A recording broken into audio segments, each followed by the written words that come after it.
Assalamu alaikum. My name is Aisha Yunus, and today we are here with a new series of current affairs, which is basically relevant to the earthquakes, the recent earthquakes in southern Turkey and northern Syria.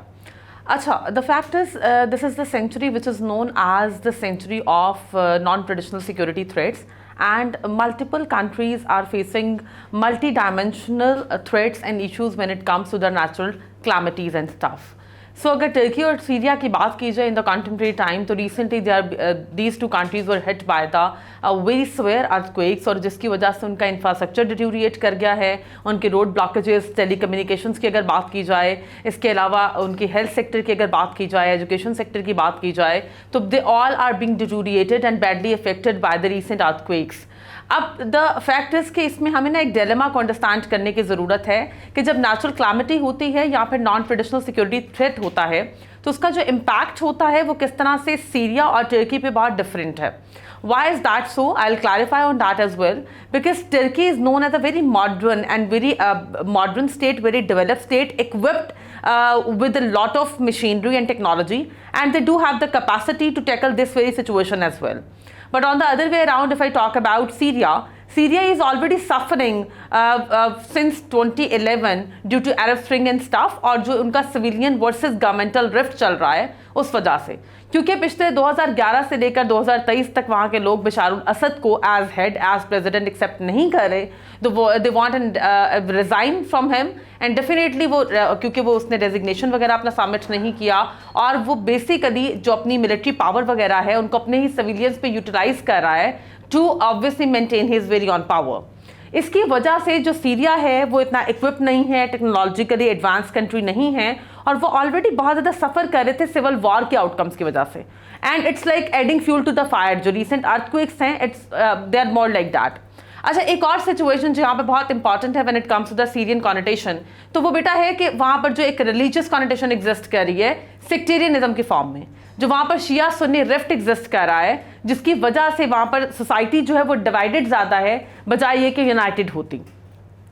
Second then जो एक और second connotation इसकी बड़ी important है वो ये है कि वहाँ पर बहुत सी प्रॉक्सीज एग्जिस्ट कर रही हैं जो अपने अपने इंटरेस्ट को मैक्सिमाइज करने के लिए कुछ प्रॉक्सीज सिविलियंस को बैक करती हैं और कुछ प्रॉक्सीज सिटिंग गवर्नमेंट को बैक करती हैं. फॉर इंस्टेंस बशारुल असद है तो कहीं ना कहीं ईरान और जो रशिया हैं वो उसको बैक करते हैं due to the Shia connotation. और अगर आप सिविलियंस की बात करें तो उनको कहीं ना कहीं सऊदिया KSA UAE वगैरह बैक करते हैं. तो ये जो वहाँ पर रिफ्ट एग्जिस्ट कर रहा है और इतनी कॉनोटेशन हैं, इतनी फॉल्ट लाइन्स एग्जिस्ट कर रही हैं, और उसमें इस तरह के अर्थक्वेक का आना, तो वहाँ पर सिविलियंस को हेल्प करना, वहाँ तक एड पहुँचाना, that's again a very big task. ये एक बहुत बड़ा टास्क है, क्योंकि वहाँ पर over the period of time due to this religious connotation, sectarian conflict, fault lines, proxies और इंटरनेशनल पावर्स के इन्वॉल्वमेंट की वजह से वहाँ पर बहुत से टेररिस्ट ग्रुप्स और हब्स जो हैं वो एग्जिस्टेंस में आए हैं. I hope you do have the idea about Daesh, ISIS. वो भी बेसिकली जो उसका हब था एक्टिव होने का वो सीरिया ही था, और उन्होंने जो अपनी वहाँ पे स्टेट कायम की थी पहली ऑब्वियसली खिलाफत हुड के नाम पर, वो भी उन्होंने सीरिया की जो बॉर्डर्स हैं और टेरिटरीज हैं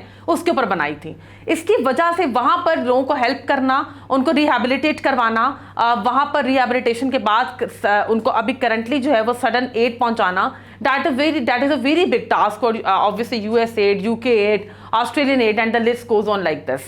अच्छा, यहाँ पर अगर टर्की की बात की जाए तो क्योंकि वो बहुत इक्विप्ड है और मॉडर्न कंट्री है,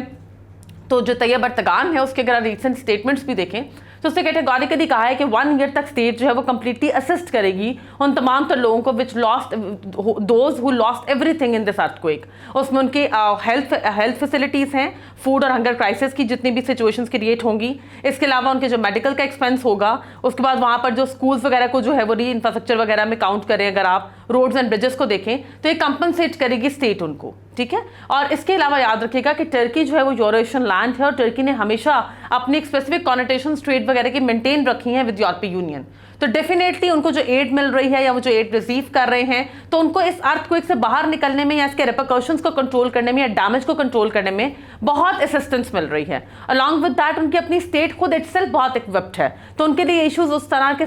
सवेरिटी के नहीं है जिस तरह के सीरिया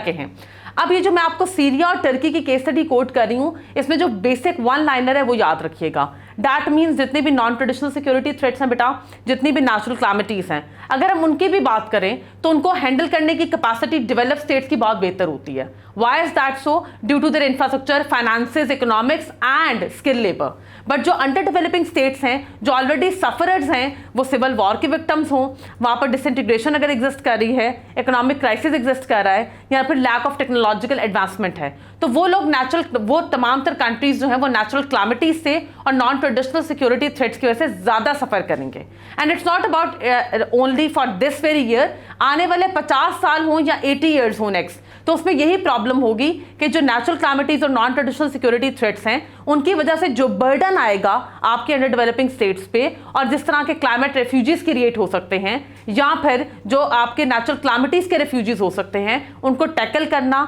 उनको रिहेबिलिटेट करवाना, उनके लिए दोबारा से लाइफ को जो है वो रिवैम्प करना, it's quite a task. So this is the major point to point upon कि किस तरह से यूनाइटेड नेशंस, इंटरनेशनल ऑर्गेनाइजेशंस या फिर आपके जो स्ट्रॉन्गर रीजन्स हैं वो किस तरह से असिस्ट कर सकते हैं अंडर डेवलपिंग स्टेट्स को, और इसके लिए किस तरह के प्रैग्मेटिक स्टेप्स जो हैं वो चार्ट आउट किए जा सकते हैं। ये एक बहुत बड़ा टास्क है for the international community and for the regional communities as well, कि वो किस तरह से अंडर डेवलपिंग स्टेट्स को इस तरह के सिचुएशन में असिस्ट कर सकती हैं। Thank you so much.